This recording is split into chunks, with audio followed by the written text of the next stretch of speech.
Ang pinsan ko sa Germany pa kayo. Hi to my cousin.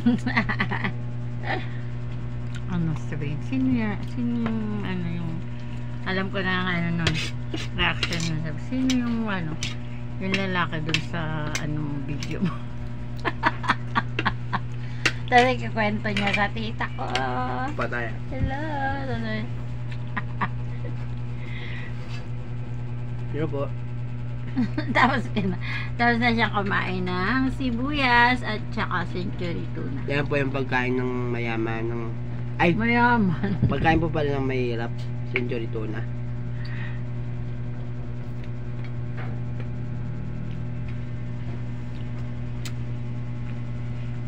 Parang ang puti ko dito. Kami na kayong gabi na.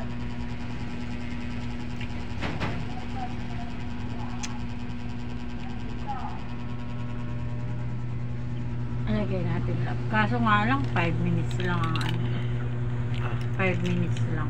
Kape gusto ko. Ubusin mo na yan. Yan lang mag-anak ko. Painit ka. Mabait po yan si Erwin. Mabait pagtulog. Pagtulog. Pagtulog lang pala. Ayun guys, nagpunta ako kanina sa agency guys. Tapos, ayun, may good news naman tsaka may bad news. Ay, good news. Yung good news ay na-vaccine na ako. Tapos feeling ko, akala ko, alis na ako, ganun kasi vaccine na yung last na yun. Tapos, yung pala, expired na naman yung ano ko. Diba? Requirements. Expired na naman yung medical ko. Medical Kailangan mo. daw ulitin ko na naman. Oh! Panibago. Sa tingin nyo, sino kayang maano dun, diba? Ang akala nila, sabi nun, ano, ang expired pa daw ng ano ko is August 28. Wait, anong year? Ngayon, di, 3 months lang 2025. yun. Tapos, doon sa clinic, ang sabi, July 28 pa yung ano. July 28 pa yung Expiration. July 28 expire na. Hindi ko alam kung ano mangyayari, 'di ba? Kasi dapat alam nila 'yan eh. Dapat alam nila yung ano, yung Expiration. oo, dapat lagi nilang kini-check, 'di ba? Kailangan ano sila, updated, Oo, updated. dapat everyday inaano. chine-check. Oo, chine-check Chine-check nila. yan. Ay, Everyday ay chine-check ito yan. si ano, si Julie, malapit na palang ma-expire yung medical niya. Kailangan ito madaliin na to. Yung ganun. Yeah. Kailangan within this week, Within this week, ano, yeah. matapos na para magpa-flight na siya. Dapat mga ganun.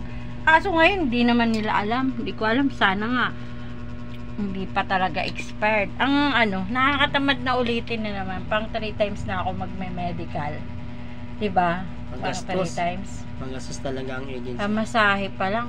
Buti kung binibigyan nila ako pang kain. Transportation, lahat. Magkano lang, ano. Tapos kanina, pinag-aantay pa nila ako. Kanina. Diba? Ano, parang maganda dito lang. Na maganda. Yan. Yan. Tingnan mo dyan. Parang pinag-aantay pa nila ako. Diba nandun na ako sa ano. Nandun na ako. Tapos, sabi ko kanina, bago ako umalis, sabi ko, ano, ma'am, sino po magbabayad nito? Wala kasi akong babayad. 1-2 pala yun.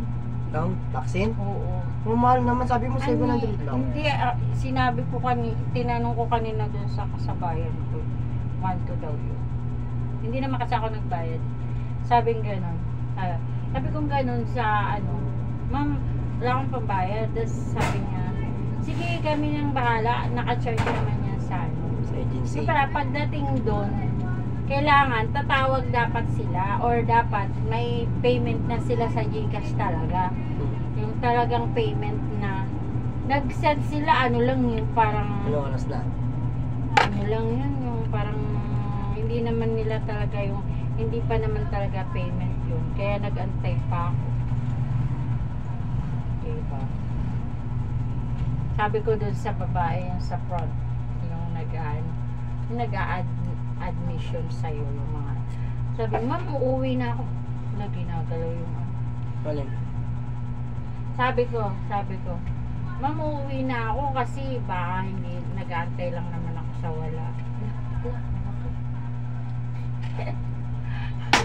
Putang ina mo. Ala. Grabe tumakawala. Tapos yung sabi, Nes, putang ina nyo. Guys ka dyan. tapos sabi yung babae, sabing gano'n. Ay ma'am, huwag muna kayong umuwi, baka mag-send na yun. Sabi niya, naku ma'am, kanina pa ako nag-aantay dito. Sabi ko, kung mag-send yun, di sana kanina pa. Tapos yun, di pa rin nag-ano. Sabi niya, sige ma'am, ano ko. Tinetext niya, tapos yun. Ano niya rin yung isa agency, nag-send na ng ano. Nung una, ayaw niya intindihin yung babae na nandun sa clinic. Sabi niya, ma'am, pwede bang pakikulit yung ano yung agency ko para ma-vaccine na ako, gano'n. Tapos, pag ano na, nung huli na sabi niya, ma'am, kasi hindi ako pwedeng mag-ano ng grupo. Parang inaantay niya lang na ano lang, na mag-ano sa kanya yung agency. Eh, nung huli na, naiinip na ako kasi magpo-for 3 na yun, 3:30. So, dapat, hanggang 5 lang yung vaccine. Sabi ko, ma'am, aalis na lang ako kasi plus 4 na eh. Wala pa yung, ano, wala siguro akong inaantay. So, sabi niya, hindi, sige, wag ka muna umalis. Sayang naman yung ano mo, nandito ka na. O di, inano niya, minisake niya yung ano. Kaya yun, meron na palang bayad. Tapos ano yung ulitin mo pang mga ano? Medical. Ewan ko, sabi nung isa, hindi naman daw lahat. Hindi naman na lahat. Ano lang yung mga ano mo sa medical? Walang sinabi pa. Wala pa siyang sinabi. Sasabihin daw sa akin. Doon sa ano, kung ano pang gagawin. Na. Tapos naninibago ako kasi yung ano, ay 7 minutes na. Naninibago ako kasi yung ano, yung amo ko pangalan is lalaki, hindi yung babae. Kasi karamihan nung una kong mga amo is yung amo ko talaga babae. Yung nilalagay na employer. Kahit na may asawa sila, yung babae yung ano, yung babae. So yun, naisip ko na ano kaya yun. Tapos Egypt siya, hindi siya Kuwaiti.